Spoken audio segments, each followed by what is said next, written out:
धर्मपालो वंदे जगत प्रिय करो करुणावतारो वंदे श्री कृष्ण चैतन्य नित्यानंद सहदितो गौड़ोदय पुष्पंदो चित्रो छंदो तमोनुदो पंचतत्वात्मकं कृष्णं भक्त रूप स्वरूपकं भक्तावतारं भक्ताख्यं नमामि भक्त शक्तिकं श्री कृष्ण चैतन्य प्रभु नित्यानंद श्री अद्वैत गदाधर शिवासदि गौर भक्त वृंदा।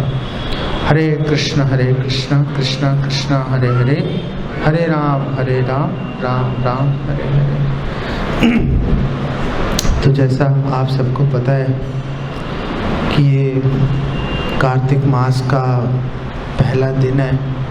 आज से कार्तिक मास शुरू है। तो कार्तिक मास शुरू होने के भी दो विधियां हैं, एक एकादशी से और एक पूर्णिमा से। तो जो वैष्णव है हम लोग पूर्णिमा से अगली पूर्णिमा तक हम लोग कार्तिक व्रत का पालन करेंगे। इसका एक नाम ऊर्जा व्रत भी है कार्तिक का, और बहुत ही पावन है ये। अगले 30 दिन जो है इसमें आप बहुत कुछ प्राप्त कर सकते हो, बहुत कुछ गवा भी सकते हो। आप बोलोगे कि क्या गवा देंगे हम, तो मौका गवा सकते हो आप लोग। मौका गवाना भी बड़ी बात होती है नहीं। मान लिया किसी व्यक्ति के, कोई गरीब है व्यक्ति, मान लिया कि उसके पास मौका है 1 लाख रुपए कमाने के लिए, तो उसने वो काम नहीं किया, तो बोलेगा मैंने क्या गवाया, मेरे पास तो था ही नहीं। लेकिन तुमने वो 1 लाख रुपए कमाने का मौका गवा दिया, ये भी बड़ी बात है। तो अगर ये जो कार्तिक का महीना है इसमें आप बहुत कुछ कमा सकते हो। एक्चुअली में हमारे शास्त्रों में कहा गया है कि दान का बहुत महत्व है, दान देना चाहिए नहीं। तो बताया गया है कि अगर आप अब्राह्मण को, अयोग्य व्यक्ति को दान देते हो, ऐसे भिखारी सड़क पे चलते रहते हैं,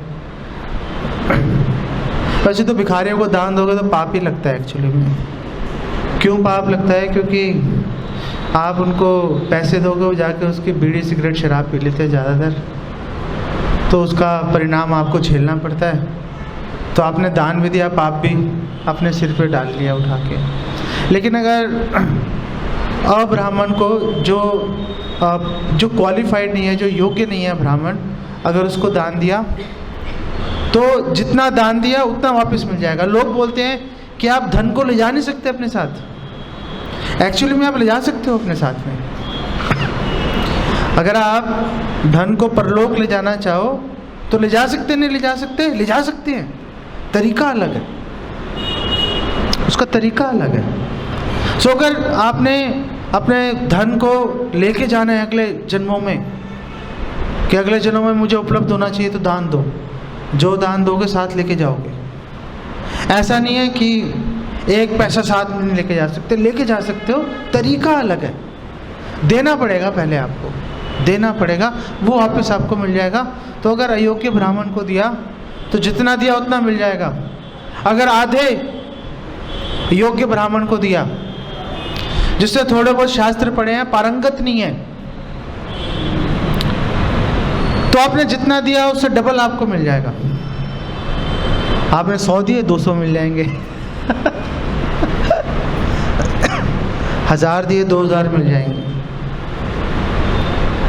लेकिन अगर आपने वेद पाठी ब्राह्मण को, जो पारंगत है, उसको अगर आपने दान दिया आपने, तो जितना दान देंगे 1 लाख गुना मिल जाएगा आपको।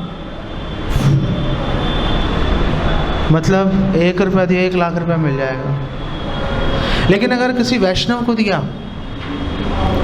अगर आपने भक्ति के प्रचार के लिए पैसा दिया, तो असीमित उसका लाभ मिलेगा। अब ये तो हम 11 महीने की बात कर रहे हैं। अब 11 महीने के बाद 1 महीना आ गया, दामोदर मास, कार्तिक मास। कार्तिक मास में आपने पाप किया, उसका अक्षय लाभ है। पाप किया उसका फल ही नहीं भुगत पाओगे, आपने पुण्य किया उसका अक्षय लाभ है। जितना भी आप पुण्य करोगे, दान इत्यादि दोगे, हरि नाम लोगे, ग्रंथों को पढ़ोगे, अक्षुण अक्षय लाभ मिलेगा। पाप करोगे झेल नहीं पाओगे उसको। तो पाप से बच के रहना चाहिए। तो पाप क्या है? पाप जो शास्त्रों के विरुद्ध कर्म है उसको पाप बोलते हैं। सरल शब्दों में अगर हम बोले, पाप चार चीज़ें छोड़ दी। जो स्तंभ है, पाप के जो स्तंभ हैं, जो पाप, जो धर्म के चार स्तंभ हैं, उसको काटने वाली चीज़ों को पाप कहते हैं। तो क्या है वो चार चीज़ें जिससे कि धर्म के स्तंभ भी कट रहे हैं? बैल की टांगें कट रही हैं, बैल रूपी धर्म की टांगें कट रही हैं। तो क्या वो चार चीज़ें कि शराब नहीं पीनी चाहिए, मदिरा सेवन नहीं करना चाहिए, मद्यपान नहीं करना चाहिए। तो मद्यपान में आपका सिगरेट, बीड़ी, शराब, चाय, कॉफ़ी ये सब आ जाता है। फिर मांस नहीं खाना चाहिए, उसके अंदर अंडा, प्याज, लहसुन ये सब भी उसके अंदर शामिल हो जाते हैं। जुआ नहीं खेलना चाहिए। जुआ खेलने के अंदर शेयर डीलिंग्स वगैरह भी उसके अंदर आ जाती है। ऐसा आप कर सकते हो कि आपने कोई लॉन्ग टर्म इन्वेस्टमेंट कर दी, एक शेयर खरीदा, डाल के रख दिया उसको, अब पड़ा हुआ है वो 10 साल तक। उसको चलो एक बार नहीं मानेंगे कि वो जुआ है, लेकिन जो रोज़ खरीद रहे बेच रहे हैं वो तो जुआ है। जुआ क्यों बुरा है? क्योंकि उससे सारी चेतना उसमें घुस जाती है। 24 घंटे व्यक्ति उसके बारे में सोचता रहता है। शेयर ऊपर गया, नीचे आया, कौन सा घोड़ा आगे दौड़ रहा है, वो इंडिया ने कितने रन बनाए, साउथ अफ्रीका ने कितने रन बनाए, यही सोचते रहते हैं। जब मैं जॉब करता था तो एक दिन मैं, वैसे 10 साढ़े 10 बजे ऑफिस खुलता था, एक दिन मैं जल्दी पहुंच गया 9:15 बजे, और मैंने देखा 2-3 लड़के कंप्यूटर पे लगे हुए हैं, ठक ठक ठक ठक ठक। मैंने कहा यार बड़े सिंसियर बच्चे हैं, कमाल कर दिया इन्होंने। बाद में पता चला वो शेयर मार्केट देख रहे थे, क्या चल रहा है शेयर मार्केट में। 10 बजे मार्केट खुलने वाली है। 10 बजे खुलती है मार्केट? 9:30, पता नहीं कितने बजे खुलती है।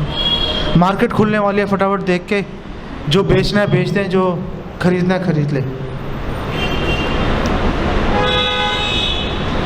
अब मेरे पास आया करे, सर आज मुझे 5,000 रुपये का मैंने मुनाफा कमा लिया। वो यही सोचते रहेंगे, वो सारी चेतना उसके अंदर घुस जाती है। 24 घंटे उसको देखते रहेंगे बार बार।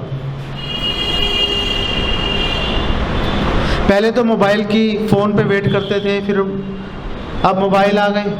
मोबाइल में तो आप 24 घंटे लाइव देख सकते हो, देखते रहते हैं लोग, क्या शेयर ऊपर जा रहे हैं, क्या नीचे जा रहे हैं। और चौथा है व्यभिचार, कि पर स्त्री पर पुरुष गमन नहीं करना चाहिए। काफ़ी बुरा आता है, बुरी बात है। पर स्त्री गमन क्यों नहीं करना चाहिए? मातृवत पर दारेशु, जो पर स्त्री है माता के समान है। अगर पर स्त्री गमन किया तो समझो माता के साथ कुकर्म करने के बराबर है। बहुत ही खराब माना जाता है, बहुत ही उसके खराब परिणाम होते हैं। तो आमतौर पे ये अगर 4 चीज़ें आप नहीं कर रहे तो चलो सुरक्षित हो। ये कार्तिक मास में बहुत सारे उत्सव भी आते हैं हमारे, नहीं? जैसे अभी दिवाली आएगी, नहीं? अच्छा, दिवाली के दिन भगवान राम तो वापस आए थे अयोध्या में। एक और बहुत महत्वपूर्ण घटना हुई थी, भगवान की दामोदर लीला भी दिवाली के दिन हुई थी। तो दिवाली के दिन ही माता यशोदा ने भगवान कृष्ण को उखल से रस्सी से बांध दिया था, उदर को। इसलिए दामोदर उदर को दाम से रस्सी से बांध दिया तो दामोदर नाम पड़ गया। आपको अगली बार दामोदर लीला के बारे में थोड़ी चर्चा करेंगे आपको। ठीक है। गोवर्धन पूजा होती है इस दिन, इस महीने में, कार्तिक के महीने में। अन्नकूट होता है, नहीं? अन्नकूट भी होता है। और गोवर्धन पूजा लोग सोचते हैं एक दिन होती है, लेकिन एक्चुअली में गोवर्धन लीला तो पूरे 7 दिन तक चली थी। तो अगर कोई भगवान की लीला पर अगर ध्यान लगाना चाहे तो वो 7 दिन तक तो भगवान गोवर्धन को उठा के ही खड़े हुए थे। उसके बाद रखा गोवर्धन को, फिर इंद्र को होश आई, फिर इंद्र आया भगवान के पास। पहले इंद्र गया ब्रह्मा जी के पास, फिर ब्रह्मा जी से उसने सलाह मशवरा किया, क्या करूं समझ नहीं आ रहा। तो ऐसे दशमी एकादशी तक ये लीला जो है चलती रही थी। तो अगर हम उस पर ध्यान लगाना चाहें तो कई दिनों तक हम उस पर हम लोग ध्यान लगा सकते हैं। और फिर बिल्कुल कार्तिक के आखिर में एक और उत्सव मनाते हैं वैष्णव, तुलसी शालिग्राम विवाह। तो तुलसी विवाह होता है, नहीं? तो कई उत्सव आते हैं मनाने के लिए, भगवान की लीलाओं पर ध्यान लगाने के लिए कई उत्सव आते हैं। तो एक बार अगर इसकी जो महिमा है कार्तिक महीने की, तो इसके महात्म्य जो है वो हरि भक्ति विलास में दिया हुआ है और पद्म पुराण में भी दिया हुआ है। तो पद्म पुराण में ये प्रसंग आता है कि सत्यभामा ने पूछा भगवान कृष्ण से कि आखिर मतलब मुझे आपका ये पद कैसे मिल गया, मुझे आप कैसे मिल गए, मैं आपकी अर्धांगिनी कैसे बन गई कि आप मेरे लिए इंद्र से लड़ रहे हो, वो पारिजात पुष्प आप ले आए, कल्प वृक्ष ले आए, मैं कोई काम बोलती हूँ आप तुरंत कर देते हो। आखिर मैंने ऐसा क्या किया था कि मुझे ये सौभाग्य मुझे प्राप्त हो गया। तो भगवान कृष्ण ने कहा ओके फाइन, मैं तुम्हें बता देता हूँ। तो भगवान कृष्ण ने सत्यभामा को बोला कि देखो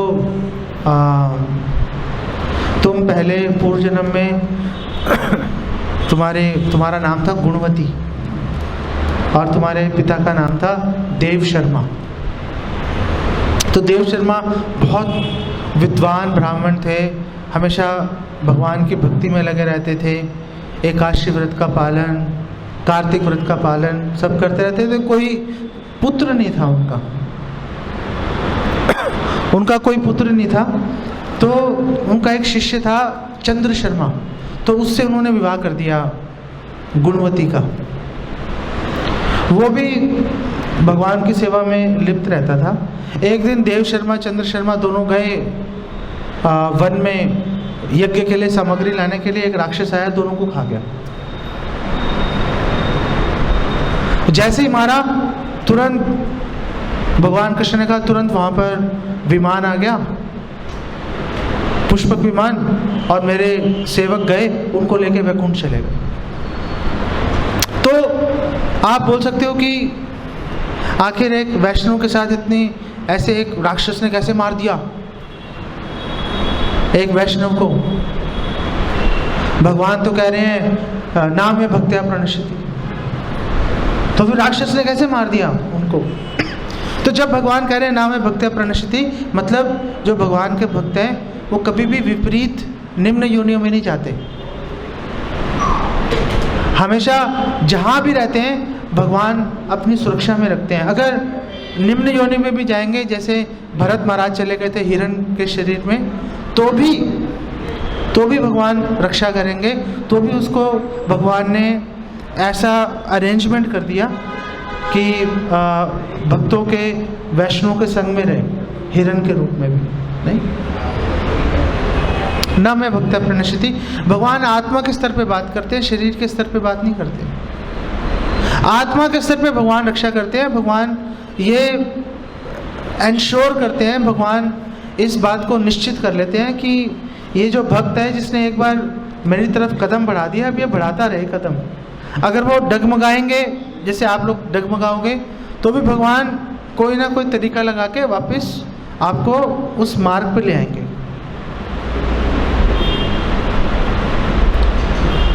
जैसे एक प्लेन है, प्लेन जब चलता है तो अगर आप लोग में से आजकल तो प्लेन जो है वो रिक्शे की सवारी टाइप हो गया है, हर कोई बैठ ही जाता है प्लेन में। अगर आपने प्लेन की ट्रैवल किया हो आपने, तो प्लेन चलता है तो कई बार एकदम कोई एयर पॉकेट आती है, एकदम हवा का झोंका आता है, तो थोड़ा सा अपने जो उसका एक निश्चित पाथ होता है, रास्ता होता है, उससे थोड़ा सा हट जाता है वो, लेकिन वापस वो जो पायलट है उसको वापस ले आता है। तो अगर आप भक्ति मार्ग में लगे हो, अगर भक्ति में थोड़ा सा अगर आप भटक जाओ, दाएं बाएं हो जाओ, कोई घबराने की बात नहीं, वापस आ जाओ, उसमें क्या है। ऐसा नहीं है कि भटक गए हो तो भटक गए, नहीं, आप वापस आ जाओ, भगवान क्षमा कर देते हैं, बात खत्म हो जाती है। न मैं भक्ता प्रणश्यति, भगवान रक्षा करते हैं, भगवान सुविधा प्रदान करते हैं कि आप अगर मार्ग से भटक जाते हो तो भी भगवान आपको बचा लेते हैं। अभी चेत सुदुराचारो बचते मामन अन्य भाग, हाँ, साधुरेव स मंतव्य सम्यक व्यवसिता ही सहा, कि अगर किसी से कोई भक्ति में लगा है, कुछ गलती हो जाए कोई बात नहीं, ऐसा नहीं है वो भक्त से डाकू बन गया, नहीं, वो भक्ति बना रहेगा, उसकी गिनती भक्तों में होगी। बचते माम अनन्य भाग, क्योंकि उसने भगवान की अच्छे से भक्ति कर रखी है। वो ऐसा नहीं है कि अब उससे कुछ गलती हो गई, अरे भाई ये तो बहुत बड़ा पापी है, ऐसा नहीं होता, वो भक्त बना रहता है। शर्त ये है कि वो बस लगा रहे, भगवान भी उसको हेल्प करते रहते हैं भगवान। ना में भक्त्या प्रणश्यति, ये बेसिकली बात है, भगवान रक्षा कर लेते हैं। तो उनको तो ले गए भगवत धाम में। जब उसको पता चला गुणवती को, अब गुणवती ने सोचा अब क्या करूं मैं, ना पति जीवित रहा ना पिता जीवित रहा, अब क्या करूं। तो उसके मन में ये भक्ति में तो लगी हुई थी, तो उसने अपना सब कुछ जितनी भी संपत्ति थी बेच के भगवान की सेवा करनी शुरू कर दी। पूरा जीवन लगा दिया, बूढ़ी हो गई। कार्तिक मास चल रहा था, और कार्तिक मास चल रहा था तो सुबह स्नान करने के लिए गई नदी में, तो बहुत ठंडा पानी था, उसको बीमार भी थी, तो उसकी ठंडक को पाने की बर्दाश्त नहीं कर पाई, तो वहीं पे बेहोश होकर गिर पड़ी उसी में नदी के अंदर। तुरंत पुष्प विमान आया, उसको लेके चल दिया और भगवान के समीप ले जाके खड़ा कर दिया। इसको बोलते हैं सामीप्य। 5 तरह की मुक्ति होती है, सारूप्य, सालोक्य, सामीप्य, सारिश्री और सायुज्य। तो 5 तरह की मुक्ति होती है। तो उसमें से एक मुक्ति सामीप्य, भगवान के समीप लाके जाके खड़ा कर दिया। तो भगवान ने बोला कि देखो इस कारण से ऐसा हो जाता है। तो कई बार कोई बिल्कुल साधारण व्यक्ति है, भगवान की भक्ति करे, ऊपर उठ जाता है। भगवान की थोड़ी सी भक्ति की ऐसा अद्भुत अपूर्व फल मिल जाता है, जो ना कभी किसी ने सोचा ना कभी किसी ने देखा। ऐसा फल प्राप्त हो जाता है भगवान की थोड़ी सी भक्ति करने से। सुअल्पम अपि यस्य धर्मस्य त्रायते महतो भयात्। थोड़ी सी भी भक्ति करो, बहुत फल मिल जाता है और आपको कष्टों से छुटकारा भी प्राप्त हो जाता है।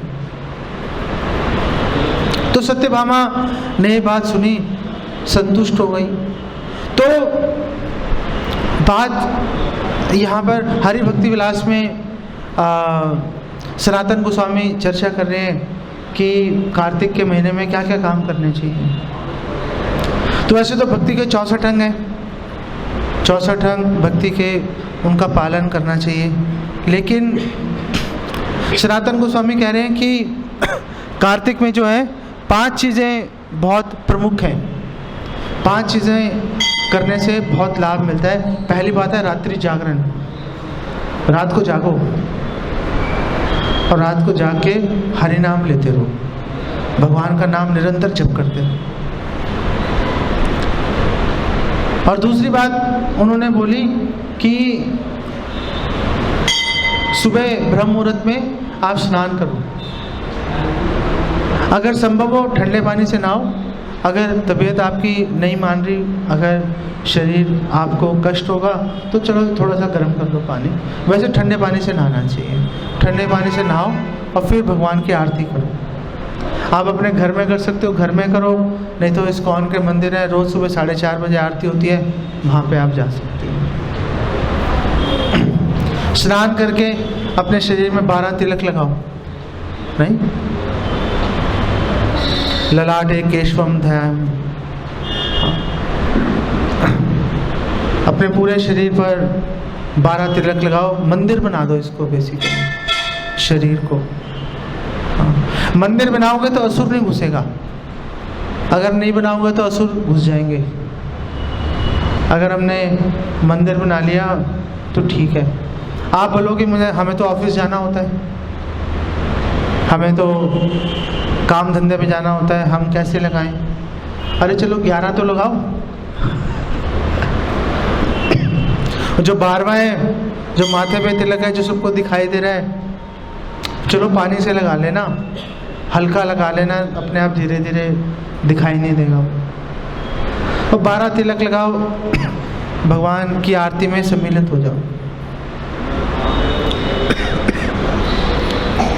तीसरी बात सनातन गोस्वामी ने बोली कि भगवान को दीपदान करना चाहिए कार्तिक। दीपदान का बहुत महत्व है। दीपदान का इतना महत्व है कि आप सोच ही नहीं सकते। दीपदान करते ही समझो भगवान के पार्षद बन जाओगे, दीपदान करते ही। अभी करवाएंगे आपसे, हम लोग पूरी कोशिश कर रहे हैं आपको भगवान के पार्षद बनाने की, लेकिन आप भी जिद्दी हो। आप लोगों ने भी जिद पकड़ी हुई है कि नहीं बनेंगे, लेकिन हम पूरी कोशिश कर रहे हैं आपको, आपकी 4 भुजाएं उग जाएं, आपकी चतुर्भुज बन जाओ आप भी। इसको बोलते हैं सारूप्य मुक्ति। जैसे भगवान चतुर्भुज रूप है ना भगवान का, ऐसी आपकी भी 4 भुजाएं हो जाएंगी। तो 2 कंप्यूटर खरीद लेना, ज़्यादा काम कर लेना, अगर 4 भुजाएं हो जाएगी तो। सारूप्य मुक्ति सिर्फ भगवान को दीपदान करने से। आप बोलो ऐसा कैसे हो सकता है? तो मतलब हालात ऐसे हैं कि अब श्रद्धा होगी तो मान लोगे, नहीं होगी तो भाई कोई कुछ नहीं कर सकता। कि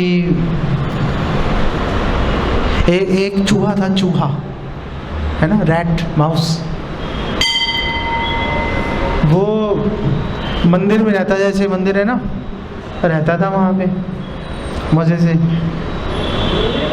अब मंदिर में तो लोग घी के दिए जलाते ही हैं, तो उसको आदत पड़ गई थी घी खाने की। मोटा ताजा हो गया घी खा के। तो कार्तिक का महीना चल रहा था, तो किसी ने दिया जला के छोड़ दिया था, अभी बुझा नहीं था वो, पहले खा रहा था बुझे हुए दिए की। उसने कहा, भूख लगी हुई, तो उसने कहा भैया खा लेता हूँ। उसने जलते दिए में मुंह डाल दिया अपना, जलते दिए में मुंह डाला तो उसकी मूंछों पे आग लग गई उसकी। उसने अपनी पूंछ से बुझाने की कोशिश की, पूंछ पे आग लग गई तो जोर जोर से उछला। भगवान ने आरती एक्सेप्ट कर ली उसकी। दीपदान।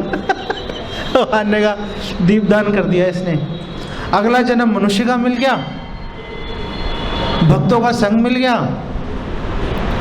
भक्ति की, भगवत धाम चला गया। मतलब ऐसे उदाहरण भरे पड़े हैं। मतलब जैसे बताते हैं कि एक चोर था,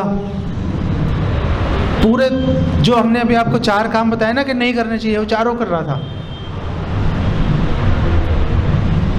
तो एक बार अपनी प्रेमिका के लिए वो एक फूल लेके जा रहा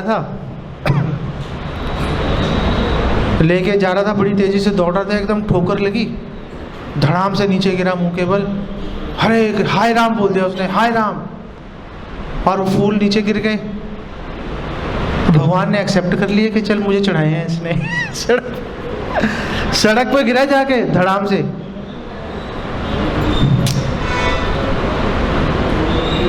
भगवान ने स्वीकार कर ली उसकी भेंट, हाय राम बोला और चलो काम हो गया।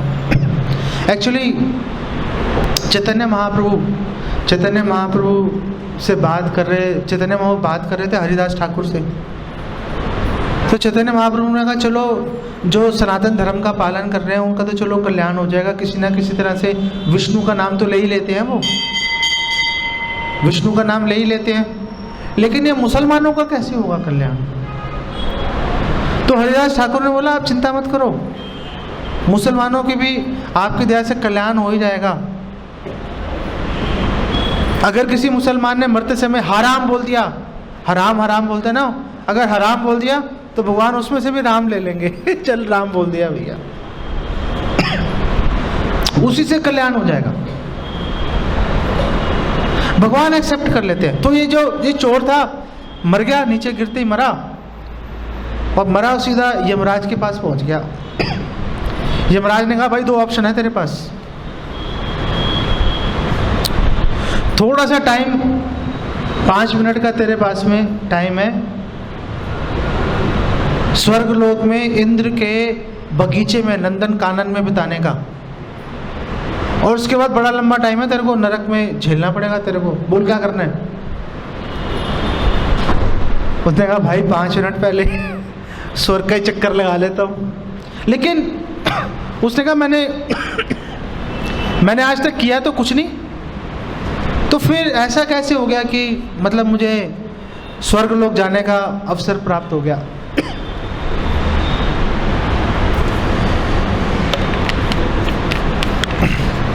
यमराज ने बोला तूने हाय राम बोला था ना, और फूल तेरे हाथ से गिर गए थे, भगवान